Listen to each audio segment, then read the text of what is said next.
नमस्कार, बहुत स्वागत आप सभी का। जी मध्य प्रदेश छत्तीसगढ़ देख रहे हैं आप और आपके साथ मैं हूं कीर्ति दीक्षित। छत्तीसगढ़ कांग्रेस में फिलहाल सब कुछ ठीक नहीं है। नगरीय निकाय चुनाव के बाद कांग्रेस की अंदरूनी कलह एक बार फिर जग जाहिर होने लगी है, जहां कुछ लोग नेतृत्व पर सवाल खड़े कर रहे हैं और पार्टी में बदलाव की मांग कर रहे हैं, तो वहीं कुछ नेता अब भी पूरे मामले पर पर्दा डालने की कोशिश में हैं। लेकिन सवाल यह है कि कब तक कांग्रेस गुटों में बटी हुई है और केवल कलह और बढ़ेगी। आखिर कब विपक्ष हार पर मंथन कर मजबूत विपक्ष बनकर उभरेगा, करेंगे आज बात इसी मुद्दे पर।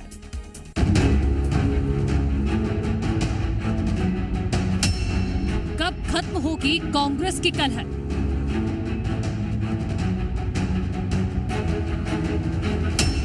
कांग्रेस नेताओं की क्यों अलग अलग रहा?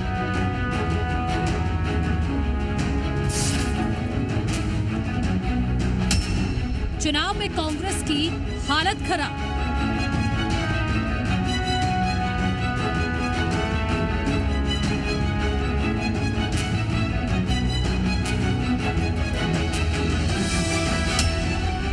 लगातार मिलती हार, कांग्रेस में हाहाकार। कांग्रेस पार्टी ने 2013 के बाद विपक्ष की एकता की ऐसी मिसाल दी थी कि आज तक 2018 की जीत के चर्चे हैं, लेकिन खत्म नहीं होती वो बात यह है कि कांग्रेस में कलह परमानेंट है। हाल में निकाय चुनाव के दौरान कांग्रेस की कलह खुलकर सामने आ गई। सियासी गलियारे में चर्चा है कि छत्तीसगढ़ कांग्रेस की कमान बदल सकती है। अब इस चर्चा में कितना दम है और हार पर मंथन करने की जगह क्यों कांग्रेसी एक दूसरे पर ही अपनी खींच निकाल रहे हैं, करेंगे चर्चा। लेकिन उससे पहले रिपोर्ट देखिए।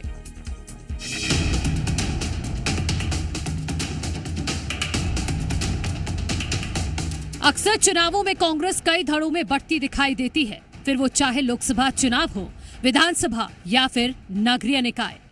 हर चुनावी मौसम में कांग्रेस के नेताओं का भी मिजाज बदल जाता है और उसका परिणाम ये निकल कर आता है कि नेता नतीजे सामने आने के बाद एक दूसरे पर हार का ठीकरा फोड़ते नजर आते हैं।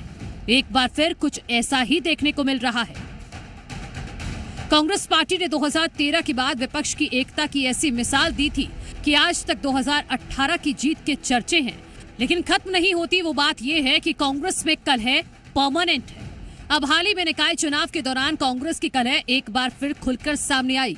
सियासी गलियारे में चर्चा है कि पीसीसी चीफ दीपक बैज ने निकाय चुनाव में टिकट बांटने में मनमानी की। जिस प्रकार से हमारे नेतागण अपनी भूमिका, उनकी भूमिका जो है टिकट बांटने तक रहती है। टिकट बांटने में जैसे भूमिका अदा करते हैं, परिणाम के बाद भी उसका जो परिणाम आता है उसको स्वीकार करना चाहिए। अब टिकट बांटते समय तो सब मिल करके बांटते हैं और परिणाम आता है तो किसी एक के सिर पे थोपने की कोशिश, ये ठीक नहीं। देखिए, कांग्रेस के नेताओं के झगड़ों का खामियाजा छत्तीसगढ़ की जनता ने बुरी तरह से भोगा है।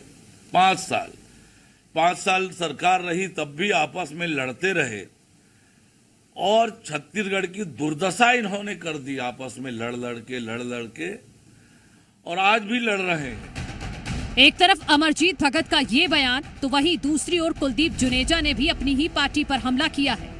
पूर्व विधायक का कहना है कि कांग्रेस के कार्यकर्ता दीपक बैज से खुश नहीं हैं। नैतिकता भी कोई चीज होती है। दीपक बैज को नैतिकता के आधार पर इस्तीफा देना चाहिए। कांग्रेस संगठन में बदलाव बहुत जरूरी है। चुनाव हारने के बाद तो बदलने की बात ही नहीं आनी चाहिए। नैतिकता कुछ होती है, नैतिकता नाम की कोई चीज, एक शब्द है, वो भी होना चाहिए।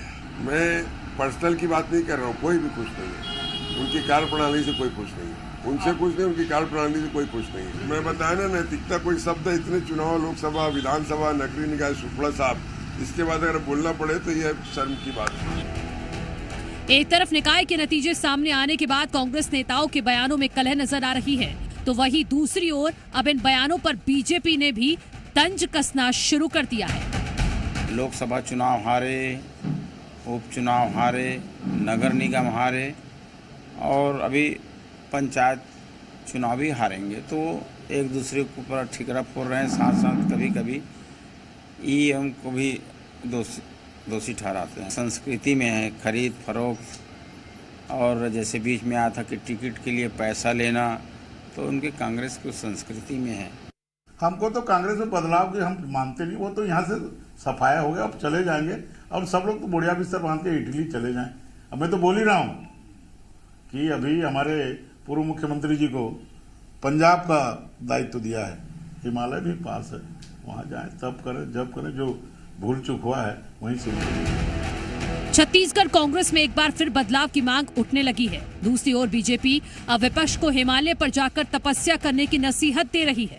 सवाल ये है कि आखिर कब कांग्रेस हार पर मंथन कर एक मजबूत रणनीति पर काम करेगी, और सवाल ये भी है कि क्या दीपक बैज अपने पद से इस्तीफा देंगे। ब्यूरो रिपोर्ट, जी मीडिया। और अब जरा दुर्ग से सामने आई खबर देखिए। दुर्ग महिला कांग्रेस अध्यक्ष और पूर्व पार्षद कन्या ढीमर का एक वीडियो वायरल हो रहा है, जिसमें वे वार्ड के कुछ लोगों से गाली गलौज करते हुए मारपीट करते हुए दिखाई दे रही हैं। दरअसल हालिया हुए नगरीय निकाय चुनाव में कन्या ढीमर दुर्ग के वार्ड नंबर 34 से कांग्रेस की प्रत्याशी थी, जिन्हें चुनाव में हार का सामना करना पड़ा। और इसके बाद अपनी हार से बौखलाकर कन्या ढीमर प्रदीप सिन्हा के घर पहुंची और प्रदीप के साथ साथ उनके परिवार वालों से गाली गलौज करने लगी और साथ साथ मारपीट भी की। फिलहाल वीडियो में देखा जा सकता है कि किस तरह कांग्रेस की शहर अध्यक्ष और हारी हुई पार्षद कन्या ढीमर गाली गलौज करते हुए मारपीट कर रही हैं। तो ये मारपीट की तस्वीर हमने आपको दिखाई है, लेकिन एक तरफ कांग्रेस में अलग अलग राग सुनने को मिल रहे हैं, तो वहीं दूसरी ओर पीसीसी चीफ की कुर्सी को बदलने की चर्चा भी जोरों पर है। और इस बीच जी मीडिया से प्रदेश के पूर्व डिप्टी सीएम टीएस सिंहदेव ने खास बातचीत की और इस दौरान उन्होंने सभी अटकलों पर क्या जवाब दिया है वो भी सुनिए। हो सकता है कि थोड़ा पीछे रहे, क्योंकि मेरा ये मानना है कि इसमें सत्ताधारी दल जो अभी 4 साल तक सत्ता में रहेगा उनकी उपस्थिति का फर्क पड़ता है। लेकिन नगरीय निकाय की तुलना में मेरे पास जो प्रारंभिक सूचनाएं आ रही हैं उसमें कांग्रेस समर्थित प्रत्याशियों की स्थिति बेहतर है। समाज में है, खुले समाज में है, चर्चाएं होती हैं, उसकी भी दायरे में हम लोग को आके अपना काम करते रहना पड़ता है। रही बात जिस संदर्भ में बातें आ रही हैं, ये सारे निर्णय हाईकमांड के रहते हैं, उनके पास सारी जानकारियां रहती हैं और जो उचित समझते हैं वो फिर वैसा। आप कितने तैयार? अपनी क्षमता अनुसार जो जवाबदारी मिले उसके लिए मैं तैयार हूं, और जब तक मुझे लगता है कि मैं कुछ कर सकता हूं पार्टी के लिए, तब तक काम करने के लिए उपलब्ध हूं। आज तक नहीं सुना कि पार्षद के चुनाव में 1-1 लाख रुपए आपके खाते में आए, और क्या आया वो रिकॉर्ड की बात नहीं है तो मैं नहीं कह रहा, लेकिन उन्होंने बताया कि और भी। तो ये अंतर, ये तो है ऑफिशियल जो पार्टी की तरफ से सीधे जा रहा है। बाकी कहां पर क्या है, क्या संसाधन है, किनके पास कैसे हैं, वो सब जानते हैं। और टीएस सिंहदेव के बयानों पर बीजेपी ने भी पलटवार किया। बीजेपी का कहना है कि नगरीय निकाय चुनाव में मिली हार के बाद कांग्रेस के पूर्व विधायक कुलदीप जुनेजा ने भी पीसीसी चीफ दीपक बैज के खिलाफ मोर्चा खोल दिया। चुनाव के हार के सदमे से कांग्रेस पार्टी अभी तक निकल नहीं पा रही है, पूरी तरह से मूर्छित अवस्था में है। ये वक्त चिंतन करने का है, ना कि आरोप लगाने का है। भारतीय जनता पार्टी ने चुनाव लड़ा विष्णुदेव साय जी के नेतृत्व में, विष्णुदेव साय जी के 1 साल के रिपोर्ट कार्ड में। भारतीय जनता पार्टी ने जो भी संसाधन का उपयोग किया है, सारी चीजें सार्वजनिक है, सारी चीजें ऑनलाइन है। कांग्रेस पार्टी ने अपने संसाधन का उपयोग ऑनलाइन नहीं किया है। जो भ्रष्टाचार की अकूत संपत्ति थी उसके दम पे चुनाव लड़ा है, लेकिन उनको पराजय मिली है। भारतीय जनता पार्टी के पास में संगठन था, नेता थे, नीति थी और नियत था, इसीलिए विजय भारतीय जनता पार्टी के प्रत्याशियों को मिली है। नगरीय निकाय चुनाव में मिली बड़ी हार के बाद कांग्रेस के पूर्व विधायक कुलदीप जुनेजा ने भी पीसीसी चीफ दीपक बैज के खिलाफ मोर्चा खोल दिया। उन्होंने प्रदेश नेतृत्व में बदलाव की मांग उठाई थी, लेकिन उनके इस बयान के बाद पार्टी ने अनुशासनहीनता मानते हुए उन्हें नोटिस जारी किया है और 3 दिन के भीतर जवाब मांगा। जवाब नहीं देने पर जुनेजा पर निलंबन की गाज भी गिर सकती है। बात अगर रखना चाहिए तो पार्टी फोरम में बात रख सकते हैं, ना कि कोई सार्वजनिक जगह। सार्वजनिक जगह बात आया है तो निश्चित रूप से कोई व्यय हो उस पर कार्रवाई करेंगे। हम लोगों ने आज नोटिस इशू कर रहे हैं और नोटिस देंगे, फिर उसके बाद जैसा होगा फिर पार्टी कार्रवाई करेगी। भारतीय जनता पार्टी के नेता मौका का फायदा उठा रहे हैं, जो इस तरह का बयान दे रहे हैं, लेकिन इससे पार्टी कमजोर नहीं होगी, न इससे कार्यकर्ता का मनोबल कमजोर नहीं होगा। और इस बीच कई तरह के सवाल भी उठने लगे हैं और सवाल यह है कि आखिरकार छत्तीसगढ़ कांग्रेस कितने गुटों में बटी हुई है। दीपक बैच के नेतृत्व पर क्यों आखिरकार सवाल उठने लगे हैं। हार के कारणों पर कांग्रेस कब मंथन करेगी। नेतृत्व बदलने से छत्तीसगढ़ में क्या विपक्ष वाकई मजबूत होगा।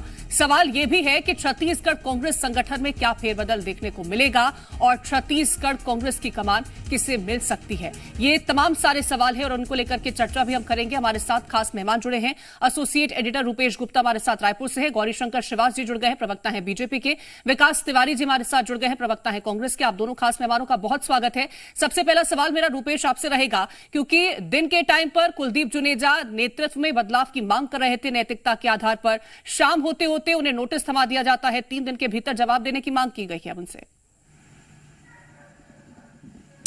देखिए, भारतीय जनता पार्टी के दिग्गज नेता थे 2003 में दिलीप सिंह जुदेव, और उन्होंने एक शायरी बोली थी, पैसा खुदा नहीं लेकिन खुदा से कम नहीं। कुछ उसी अंदाज में कुलदीप जुनेजा भी इससे पहले वो शायरी बोलते नजर आए थे। जिस वक्त दिलीप सिंह जुदेव ने ये शायरी बोली, उसके बाद उनके पॉलिटिकल करियर पर बड़ा विराम लग गया। उसके बाद जो मुख्यमंत्री पद के बड़े सबसे प्रबल दावेदार थे, उनकी मुख्यमंत्री की पोस्ट कई लोग ये कहते हैं कि चली गई थी। उसी तरह से कुलदीप जुनेजा ये शायरी पढ़ी है और उस शायरी के बाद जिस तरह से उन्होंने आज बयान दिया है, तो ये मान के चलिए कि दीपक बैज अगर अध्यक्ष कुछ दिन और रहेंगे तो कार्रवाई की गाज तक गिरनी तय है कुलदीप जुनेजा के ऊपर। क्योंकि कुलदीप जुनेजा इसका क्या जवाब देंगे जिसमें वो सीधे सीधे पार्टी फोरम से अलग होकर के दीपक बैज का इस्तीफा मांग रहे हैं। तो जाहिर तौर पे कार्रवाई होगी, कार्रवाई निलंबन की कार्रवाई होगी, नया कोई अध्यक्ष आएगा, बहाल कर दिया जाएगा, या फिर वो जो कारण बताएंगे उस कारण से अगर संतुष्ट होते हैं, अनुशासन समिति कांग्रेस में है, वो फैसला करेगी। लेकिन कुल मिलाकर के कांग्रेस में घमासान मचा हुआ है और जबरदस्त नाराजगी, जो अब तक कहा जाता था कि नेताओं के बीच में अंदर खाने जो लड़ाई चल रही है, वो खुल करके सामने आ गई है। सिर्फ कुलदीप जुनेजा के बयान को और दीपक बैज को नहीं देखना होगा, बल्कि टीएस सिंहदेव के ऊपर जो अमरजीत भगत जिस तरह से रिएक्ट कर रहे हैं उसको भी देखना पड़ेगा। वो बार बार डिफेंड कर रहे हैं दीपक बैज का, और ये भी कह रहे हैं कि जब आदिवासी नेतृत्व की बात आती है तो हमेशा संगठन और आला कमान बस्तर की तरफ देखता है, सरगुजा की तरफ नहीं देखता है। सरगुजा की तरफ से जाहिर तौर पे इशारा अपनी ओर है और वो अपनी दावेदारी कहीं ना कहीं कर रहे हैं। वो ये भी कह रहे हैं कि आदिवासी नेतृत्व को हटाना घातक हो सकता है कांग्रेस पार्टी के लिए। आज टीएस सिंहदेव से जब इस पर सवाल मैंने पूछा तो टीएस सिंहदेव ने कहा कि जो व्यक्ति है, कांग्रेस ने हमेशा से आदिवासी नेतृत्व को बढ़ावा दिया है, लेकिन जो सबसे मुफीद होता है जिस वक्त में पार्टी उस आधार पर फैसला करती है, वो बहुत ज्यादा जातिवादी राजनीति नहीं करती है। तो कहीं ना कहीं दो स्पष्ट धड़े हैं। जो एक खेमा है जो चाहता है कि टीएस सिंहदेव को प्रदेश की कमान दी जाए, जिसमें चरणदास महंत है, जिसमें सत्यनारायण शर्मा है, धनेन्द्र साहू, तमाम बड़े नेता जो पिछली सरकार में कांग्रेस की अपने आप को उपेक्षित मान रहे थे, जो मंत्री नहीं बन पाए या दूसरी वजहों से भूपेश से जिनकी जम नहीं पाई। दूसरे भूपेश के बघेल और उनके कुछ जो टीएस से खासा प्रतिद्वंदिता रखते हैं, वो लोग हैं जो चाहते हैं कि टीएस सिंहदेव प्रदेश अध्यक्ष न बने बल्कि उसकी जगह किसी और को बनाया जाए। तो खबर यह भी है कि कई नेता दिल्ली कुछ कर चुके हैं और कल ये भी खबर आ रही थी कि कई आदिवासी नेता दिल्ली में डटे हुए हैं और वो आदिवासी नेतृत्व की मांग कर रहे हैं कि जिस तरह से भारतीय जनता पार्टी ने विष्णुदेव साय का चेहरा आगे किया, उस जिस तरह से आदिवासियों ने भाजपा को वोट किया, तो जरूरी है कि किसी आदिवासी को यह मौका देना चाहिए। तो ये दलीलें अपनी अपनी ओर से दी जा रही हैं, लेकिन जो अंदर लड़ाई चल रही है, अब इन चर्चाओं में कितनी हकीकत है वो भी जान लेते हैं विकास तिवारी जी, क्योंकि मांग उठने लगी है कि अब दीपक बैच को तो नैतिकता के आधार पर दे देना चाहिए इस्तीफा, क्योंकि इतने सारे चुनाव हार गए, जिम्मेदारी उनकी गिना दी जाती है। कुलदीप जुनेजा ने जिम्मेदारी गिनाई और बोला कि नैतिकता के आधार पर इस्तीफा दे दो, तो उनको नोटिस थमा दिया गया। दूसरी तरफ चर्चाएं ये भी है कि टीएस सिंहदेव को जिम्मेदारी मिल सकती है। तीसरी तरफ ये भी चर्चा निकल के सामने आ जाती है कि आदिवासी चेहरे पर भरोसा करना चाहिए। क्या लग रहा है, कितने गुटों में पार्टी बढ़ गई आपकी? पार्टी एक भी गुटों में नहीं बटी है। कांग्रेस पार्टी अपने शीर्ष नेतृत्व में और जो हमारा निशान है पंजा का छाप, उसमें सारी पार्टी नीचे में है। देखिए, सबसे बड़ी बात यह है, चुनाव में जो हार जीत होते रहता है उससे हो सकता है कुछ लोग व्यथित होंगे, लेकिन जो अनुशासन है, चाहे आपके चैनल का अनुशासन हो, भारतीय जनता पार्टी का अनुशासन हो, कांग्रेस पार्टी का अनुशासन हो, वो सर्वोपरि रहता है। अगर उसका कोई भी उल्लंघन कर रहा है तो उसके ऊपर कार्रवाई निश्चित होती है।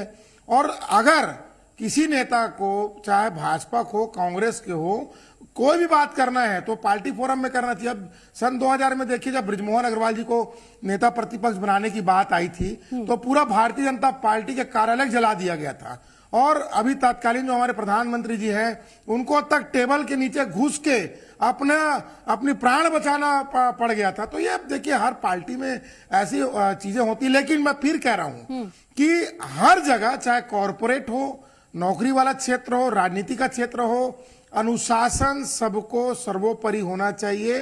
और अगर आपको कोई बात रखनी है तो आप अपने पार्टी के अंदर रखें, अपने ऑफिस के अंदर रखें।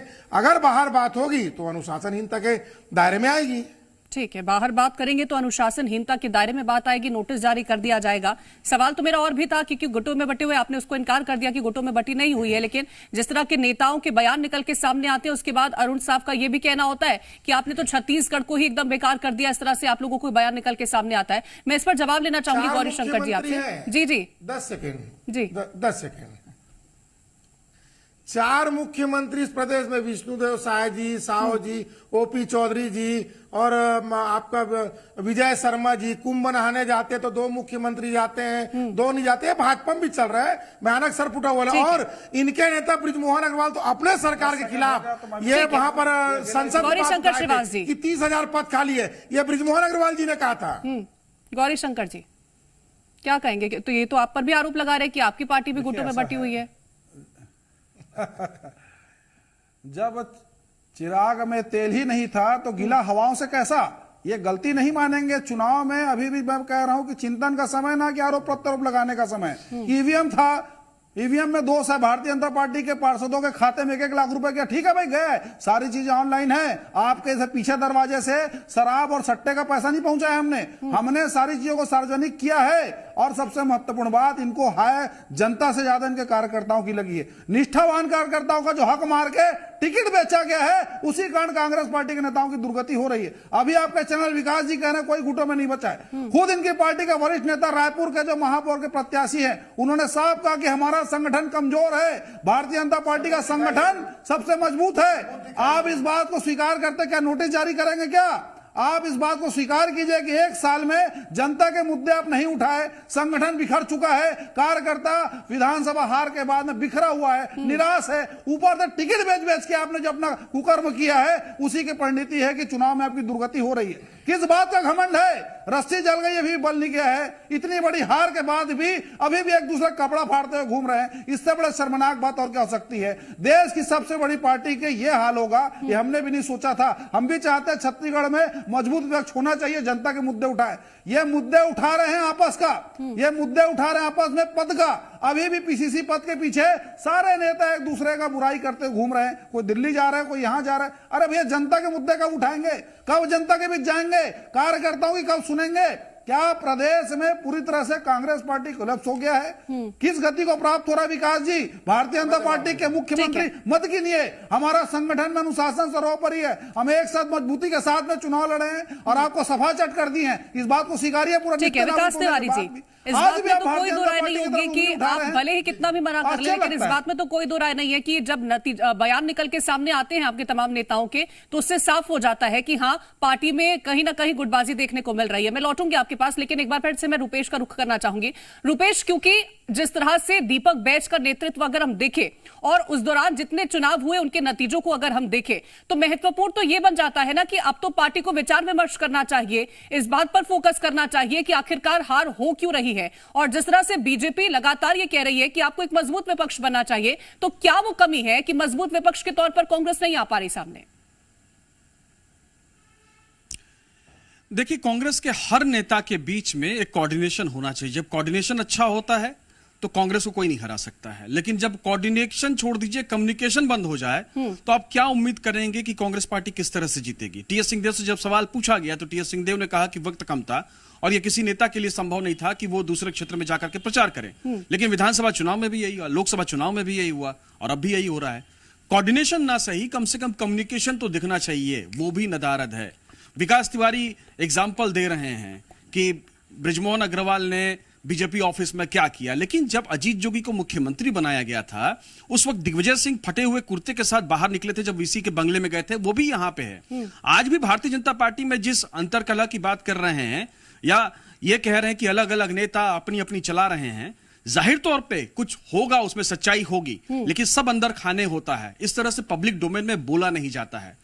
15 साल यहाँ पे बीजेपी का शासन रहा है। नंद कुमार शाह एक अलग खेमा था, बृजमोहन अग्रवाल का अलग खेमा था, डॉक्टर साहब का अपना खेमा था, लेकिन इन खेमों की लड़ाइयां कभी भी सतह पर या पब्लिक स्पीचेस में या मीडिया के सामने नहीं आती थी, आज भी नहीं आ रही हैं। एक दूसरे के खिलाफ कोई कुछ नहीं बोलता है, लेकिन जिस तरह से बयान आ रहे हैं, सिर्फ कुलदीप जुनेजा की बात नहीं है, अमरजीत भगत टीएस सिंहदेव की बातों को काउंटर कर रहे हैं। टीएस सिंहदेव जो बोल रहे हैं, उसके पहले चरणदास महंत क्या बोल रहे हैं और क्या संदेश देने की कोशिश कर रहे हैं, उस तरह किस तरह का मैसेज जा रहा है, और यही डिफरेंस जो है वो भारतीय जनता पार्टी और कांग्रेस में देखने को मिलता है कि डिसिप्लिन की जो बात कहती है भारतीय जनता पार्टी, वो पब्लिक डोमेन में सामने रहती है, और कांग्रेस में किस तरह से जो बयानबाजी होती है वो भी पब्लिक डोमेन में सामने आ जाती है। फिलहाल बहुत शुक्रिया आप तीनों का हमारे साथ जुड़ने के लिए।